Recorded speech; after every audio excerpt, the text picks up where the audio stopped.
Hello everyone, स्वागत है आप सभी के पसंद यूट्यूब चैनल राय एजुकेशन में।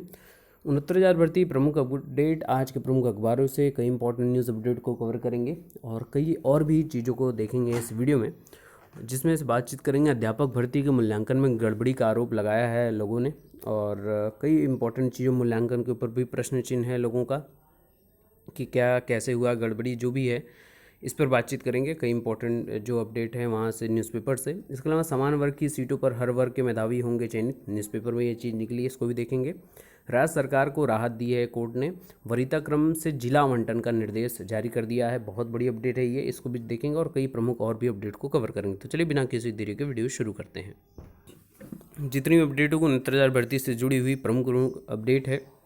भर्ती को लेकर सोशल मीडिया पर बहस जारी और आपत्ति भी है लोगों की, किस किस चीज़ पर आपत्ति है यहाँ पर देख सकते हैं। 68,500 शिक्षक भर्ती में चयनित हो चुके वे शिक्षक जिन्हें अपना पसंद का जिला नहीं मिला था, वो भी इसमें चयनित हुए हैं। उनके खिलाफ अभ्यर्थी लामबद्ध हैं कि उन्हें एनओसी न दी जाए ताकि एक सीट ज़रूरतमंद युवा को मिल सके। बहुत बढ़िया बात है यहाँ पर। वहीं विभाग से भी अनुरोध कर रहे हैं कि उनका जिला आवंटन पहले कर दें। दूसरी इम्पॉर्टेंट बात, बीटीसी 2015 के बैक पेपर देने वालों को भी बताया जा रहा है कि वे भर्ती में भाग लेने के पात्र नहीं हैं क्योंकि उनका रिजल्ट बाद में निकला है। ये बात यहाँ पर ये की जा रही है, और ये बैक वालों के लिए बीटीसी 2015 बैच के जो भी अभ्यर्थी हैं, और इसके अलावा बीएड के भी वो अभ्यर्थी या अन्य प्रशिक्षण प्राप्त जो अभ्यर्थी हैं जिनका तय मानक पर जीओ जारी होने से पहले उनका सारा एजुकेशन क्वालिफिकेशन कंप्लीट नहीं होता है, उनके ऊपर प्रश्न चिन्ह लटक रही है। प्रश्न चिन्ह उनके ऊपर है और सरकार इस पर कार्रवाई करेगी जैसा ऐसा पता है आपको। इसके अलावा सुप्रीम कोर्ट की अपडेट, ये आप जानते ही हैं सुप्रीम कोर्ट का क्या है कि डेट लग नहीं रही है। सबसे इम्पोर्टेंट बात है, कोई डेट मेंशन हो नहीं रही है, और उम्मीद है कि अगले हफ्ते तक लोग अर्जेंसी दिखाकर डेट लेने की कोशिश करेंगे। लेकिन सरकार भी इसके ज़्यादा प्रतिबद्ध होना चाहिए। सरकार को अपनी तत्काल कार्रवाई आगे करते रहना चाहिए, जितनी जल्दी हो सके क्रियाकलाप कंप्लीट करके सारी चीज़ें हो जानी चाहिए। हालांकि अब विज्ञप्ति बेसिक शिक्षा परिषद की तरफ से जारी कर दी गई, जो मैंने आप लोगों को दिखा दी है। 18 से लेकर 26 तक सारे क्रियाकलाप हो जाएंगे, और इसी चीज़ में आपके जिला जो आप भरेंगे वरीयता क्रम, उसमें हो जाएंगे। इसके बाद 27 से लेकर 31 के बीच में आप उन जिलों को डाउनलोड कर सकते हैं, कहाँ पर आपको जाना है, सारी डिटेल उसमें मेंशन रहेंगी। फिर आपको 3 से 6 के बीच में आपकी काउंसलिंग और आपको नियुक्ति पत्र प्रदान कर दिया जाएगा, ये आपको पता है। सबसे इम्पोर्टेंट न्यूज़ यहाँ पर है हाईकोर्ट की अपडेट यहाँ पर कि वरीयता क्रम से जिला आवंटन का निर्देश दिया गया। राज्य सरकार को बड़ी राहत मिली है। इलाहाबाद हाईकोर्ट ने प्रदेश के बीच आया है। कोर्ट ने मेरिटोरियस अभ्यर्थियों को सामान्य आरक्षित वर्ग का मानकर वरीयता क्रम में जिला आवंटन जो है उसकी कार्रवाई पूरी करने का आदेश दिया है। यह आदेश न्यायमूर्ति प्रकाश पाड़िया ने शिखा सिंह व 48 अन्य की पुनर्विचार अर्जियों को खारिज करते हुए दिया है। आप सभी को पता है ये। और कोर्ट से फैसले में विरोधाभास होने के आधार पर पुनर्विचार करने की मांग की गई थी, जिसे कोर्ट ने खारिज कर दिया। कोर्ट ने कहा है कि फैसले में विरोधाभास नहीं है, साथ ही पुनर्विचार अर्जी पर केस की मेरिट से सुनवाई का अधिकार नहीं है। कोर्ट ने अपने फैसले में कहा कि राज्य सरकार को कोरोना संक्रमण के दौरान इलाहाबाद उच्च न्यायालय के आदेश से राहत मिली है। उच्च न्यायालय ने प्रदेश के 729 लैब टेक्नीशियनों की फौरी तौर पर नियुक्ति का रास्ता भी साफ कर दिया है। इसमें सबसे इम्पोर्टेंट है कि अब ये आपकी मेरिटोरियस जो आरक्षित वर्ग के हैं उनके लिए कहा है। इसके अलावा कोर्ट ने अपने फैसले में कहा है ताकि मेरिटोरियस आरक्षित वर्ग के अभ्यर्थियों को वरीयता क्रम में पहले जिला आवंटन सुप्रीम कोर्ट के फैसले का उल्लंघन है। कोर्ट ने इसे रद्द कर दिया था और आरक्षित वर्ग का मानकर वरीयता क्रम में जिला आवंटन रद्द करने का बेसिक शिक्षा परिषद प्रयागराज को आदेश दिया था, जो अब अपने इस फैसले को पुनः कोर्ट उसी पर आई है कि वरीयता क्रम से जिला आवंटन का निर्देश राज्य सरकार को। ये बहुत बड़ी राहत मिल गई है, और ये 68,500 भर्ती से जुड़ी हुई अपडेट है, जो लगातार लोग आपको सारी कोर्ट की कार्रवाई की पोस्ट दिखा रहे थे, लेकिन डिटेल में यहाँ पर आपको देखने को मिल गई है। तो कहीं ना कहीं इसका प्रभाव भी 69,000 भर्ती पर देखने को मिल सकता है आने वाले समय में। और सबसे महत्वपूर्ण बात, बार बार मैं यही बोल रहा था कि कोई भी 5, 2, 4 जिलों में अप्लाई नहीं करेगा, सब 75 जिलों के लिए ही बने हुए हैं। कुछ लोग होते हैं, उनकी फिराक होती है जो भी क्रियाकलाप है वो परेशान करना, लेकिन यहाँ पर देख सकते हैं 75 जिलों के लिए आवेदन कर सकेंगे अभ्यर्थी। बेसिक शिक्षा परिषद के स्कूलों के लिए होने वाली 69,000 सहायक अध्यापक भर्ती के लिए एक ऑनलाइन आवेदन से ही प्रदेश के सभी 75 जिलों के लिए आवेदन किए जा सकते हैं। अभ्यर्थी को आवेदन पत्र में प्रदेश के सभी 75 जिलों का विकल्प अपनी इच्छा अनुसार वरीयता क्रम में भरना अनिवार्य होगा। वह अपने गुणांक, भारांक एवं वरीयता और जिलों के लिए निर्धारित रिक्तियों के अनुरूप आवंटित जिले में 3 से 6 जून के बीच में आयोजित काउंसलिंग में भाग ले सकेगा। भर्ती के अर्ह पाए जाने के बाद अभ्यर्थी को उसी जिले में नियुक्ति प्रदान की जाएगी। जैसा कल विज्ञप्ति में मैंने पूरा डिटेल एक्सप्लेन किया था आपको। नियुक्त होने वाले शिक्षकों को अंतर जनपदीय स्थानांतरण का लाभ नहीं मिलेगा।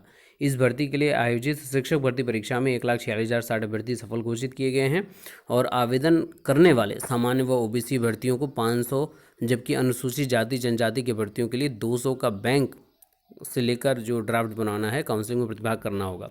विकलांग भर्तियों के लिए कोई शुल्क नहीं है। और जो आपकी रिक्तियाँ हैं वो upbasiceduboard.gov.in पर, ये आपका वेबसाइट है, आप सभी को पता है। 18 से 6 जून तक सारी क्रियाकलाप यहाँ पे होती रहेंगी। यहाँ पर उपलब्ध रहेगा जितनी रिक्तियाँ हैं जनपदवार। अब आप सभी पूछ रहे थे कि सर प्रत्येक जिले में कितनी रिक्तियाँ हैं, कितनी विज्ञप्ति है, सीटें कितनी खाली हैं, ये कैसे पता चलेगा? तो ये 18 तारीख से ही, जब से आप फॉर्म अप्लाई करेंगे तब से यहाँ पर आपको शो होने लगेगा और ये टोटल 6 तारीख तक दिखेगा, जब तक आपकी नियुक्ति पत्र आपको ना मिल जाए। तो 18 तारीख से ही सारे क्रियाकलाप हो पाएंगे, कहाँ पे कैसे रिक्ति है, और इसी अनुसार आप कहीं ज़्यादा जिले में रिक्तियाँ हैं तो वहाँ पर आप अपनी वरीयता क्रम उस हिसाब से आप डिफ़ाइन करेंगे। कहीं कम है तो आप उस हिसाब से डिफ़ाइन करेंगे। तो ये आप लोगों को जानना होगा। बाकी मैंने 10 जो प्रमुख हैं, जो एक जनरल आइडिया है पिछली कई भर्तियों से कि 10 प्रमुख कौन कौन से ज़िले हैं जहाँ पर न्यूनतम मेरिट जाती है, और 10 प्रमुख ऐसे कौन से ज़िले हैं जहाँ पर अप्रॉक्सीमेटली ज़्यादा मेरिट जाती है, वो 2 वीडियोस मैं कम्युनिटी में भी पोस्ट कर दिया हूँ और इस वीडियो के नीचे भी उसकी लिंक दे दूँगा। आप ज़रूर देख लीजिएगा, आपकी बहुत मदद होगी पहले से ही, ठीक है ना। बाकी एक बार आवेदन आप कर लेंगे, पूर्ण कर लेंगे, जमा कर देंगे तो उसमें किसी प्रकार का संशोधन नहीं किया जाएगा, ये आपको भी पता है। और अगली न्यूज़ थोड़ी सी अलग है। अध्यापक भर्ती के मूल्यांकन में गड़बड़ी का आरोप है। 69,000 सहायक शिक्षक भर्ती का मामला, पोस्टर जारी कर परीक्षा रद्द करने की मांग की जा रही है।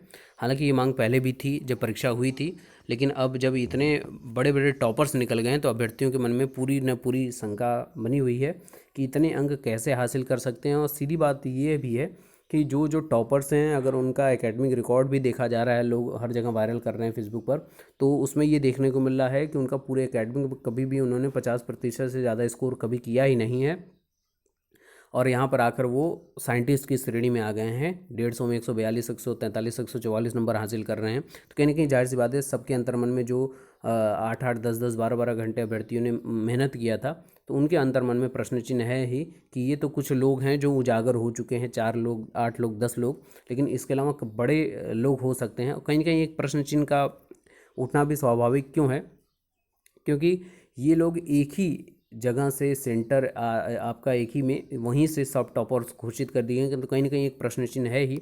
ये चैनल वालों ने भी, न्यूज़ चैनल्स वालों ने भी इस पर प्रश्न चिन्ह उठाया और मांग की है कि हर कॉम्पिटिटिव एग्ज़ाम के जो टॉपर होते हैं उनकी एक इंटरव्यू ली जाती है, उसी प्रकार से इनके भी इंटरव्यू ली जाए, ताकि आने वाली जो जनरेशन से, आने वाली जो तैयारी करने वाली पीढ़ियाँ हैं, कैंडिडेट हैं, उनके लिए एक मोटिवेशन का कार्य कर सके। और कहीं ना कहीं न्यूज़ चैनल्स वालों ने भी इस पर प्रश्न चिन्ह उठाया है कि जिस प्रकार से बोर्ड परीक्षाओं में लोग टॉप कर दे रहे थे और उनको अपने सब्जेक्ट का ही ज्ञान नहीं था कि कौन कौन सा सब्जेक्ट थे, उसी प्रकार से इनका भी इंटरव्यू होना चाहिए ताकि पता चल सके सत्य क्या है और झूठ क्या है। और अगली न्यूज़ है कि समान वर्ग की सीटों पर हर वर्ग के मेधावी होंगे चयनित, ऐसा न्यूज़पेपर्स की बात है। और 69,000 शिक्षक भर्ती में भर्ती के आधे पदों पर ओबीसी, एससी करेंगे ओवरलैप, शिक्षा मित्र भी होंगे इसमें शामिल। और आरक्षित वर्ग के अभ्यर्थी अपने वर्ग में भी मेरिट से ही पाएंगे जगह। 69,000 शिक्षक भर्ती में नियुक्ति देने का आदेश हो चुका है। भर्ती परीक्षा उत्तीर्ण करने वालों को चयनित करने में सबसे बड़ी जंग सामान्य वर्ग की सीटों पर काबिज होने की होगी। वजह, कुल पदों की आधी सीटों पर समान वर्ग के अलावा ओबीसी, एससी और अन्य आरक्षित वर्ग के मेधावी जगह बनाएंगे। अन्य वर्ग के मेधावी जितनी अधिक संख्या में होंगे, समान वर्ग के अभ्यर्थी के चयन का अवसर घटता जाएगा। आरक्षित अभ्यर्थी समान वर्ग की सीटों पर कब्जा करने के बाद अपने वर्ग में भी चयनित हो सकेंगे। हालांकि आरक्षित वर्ग के अभ्यर्थी को उनके वर्ग में चयनित करने के लिए मेरिट बनानी होगी, और क्योंकि परीक्षा सफल होने वालों की तादाद भी काफ़ी ज़्यादा है। परिषदीय स्कूलों की शिक्षक भर्ती में वैसे तो 34,500 पद समान वर्ग के गुणांक के बराबर अन्य वर्ग के जितने भी अभ्यर्थी होंगे वो इन्हीं सीटों पर चयनित हो पाएंगे। लिखित परीक्षा में सफल समान अभ्यर्थी पहले ही पदों से अधिक 36,614 हैं, यानी उनमें से बड़ी संख्या में अभ्यर्थी बाहर होंगे। यही प्रक्रिया ओवरलैपिंग है। परीक्षा संस्था की ओर से बुधवार को जारी अंकपत्र में अधिक अंक पाने वालों वाले जिन अभ्यर्थियों का नाम सामने आए उनमें अधिकतर ओबीसी वर्ग के हैं। स्पष्ट है कि मेधावी में अन्य वर्ग सामान्य की बड़ी संख्या में सीटें आपकी जाएंगी। और ऐसे ही 68,500 शिक्षक भर्ती में सामान्य ओबीसी का कट ऑफ अंक बराबर था, तब भी सामान्य से अधिक ओबीसी हुए थे। सीधी और स्पष्ट बात है, यही ओवरलैपिंग है। ओवरलैपिंग का यहाँ पर क्रियाकलाप किया गया है। जो लोग आपके टैलेंटेड हैं, लेकिन प्रश्न चिन्ह उनके ऊपर है जो लोग 142 से 144 पाए हैं, वो भी आपके आरक्षित वर्ग से हैं और वो जनरल में जाएंगे, तो कहीं ना कहीं उनके ऊपर प्रश्न चिन्ह तो लगना अनिवार्य है ही।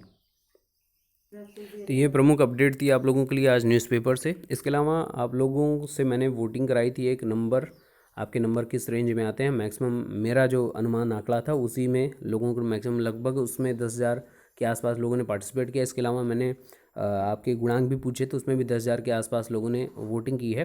तो उस पर जल्दी आप लोगों को एक वीडियो मिलेगी। इसके अलावा डिस्क्रिप्शन में जो 2 वीडियो मैंने बताई है वो ज़रूर देख लीजिएगा। यूपी के 10 ज़िले ऐसे जहाँ पर मेरिट बहुत ज़्यादा जाती है, उसको अपने उसी क्रमवार 75 जिलों की वरीयता दीजिएगा। इसके अलावा 10 ऐसे ज़िले जहाँ पर मेरिट कम जाती है, वो डिस्क्रिप्शन में दोनों वीडियो देख लीजिएगा, आपकी बहुत मदद होगी। बाकी 18 तारीख से जिलों की वार रिक्तियाँ आपके समक्ष आ जाएंगी, तो उस पर भी हम लोग देखेंगे और उसी अनुसार सारी चीज़ों पर डिस्कस करेंगे। बने रहिए राय एजुकेशनल के साथ। Best of luck, thank you so much.